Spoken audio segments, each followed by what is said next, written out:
Në klinikën pediatrike të qendrës klinike universitare të Kosovës janë ndërruar së 7 shtretër dhe një tjetër po pritet që të zaventësohet me një të ri.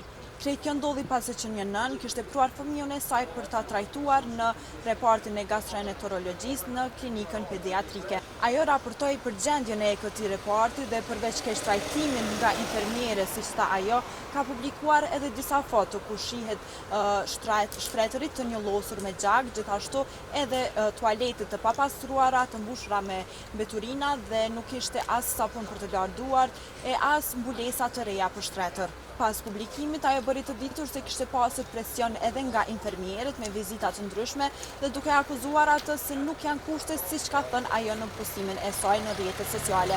Nga ana tjetër, drejtori i qendrës klinike universitare të Kosovës ka marrë vendim për formimin e një komisioni ad hoc i cili po zhvillon një hetim të plot për rastin që është raportuar. Nga ana e tyre janë ndërmarrë masa të përkohshme administrative ndaj 4 infermierëve dhe një punonjësi teknik. Drejtori i shërbimeve teknike administrative bëri të ditur për media se sot janë ndërruar 7 shtretër dhe gjithashtu po pritet edhe një tjetër të ndërrohet më vonë. Është bërë ndrimi i disa shtretërve të cilët kanë qenë të dëmtuar, janë ndruar me shtretër të rinj, ju e patë edhe vetë, ishim dëshmitar të ndryshimeve që janë bërë.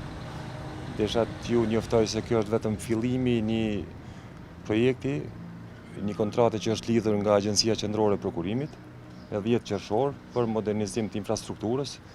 Këtu konkretisht bëhet fjalë për furnizim me inventar nëpër klinika, inventar medicinal. Deri të premten e kësaj jave i presim të dhënat nga klinikat me planifikimet për inventar të ri, për shtretër dhe të tjera. Është një kontratë me 51 artikuj. Pastaj do mblidhen të gjitha dhënat, do strukturohen dhe do bëhet kërkesa për furnizime. Pra, besojmë për një periudhë shumë të shkurt, shumë të shpejt, do bën furnizimet. Sot janë ndruar 7 shtretër, besojmë gjatë ditës bëhet edhe ndrimi i një shtrati, domethënë një shtrat ndrohet, hiqet një.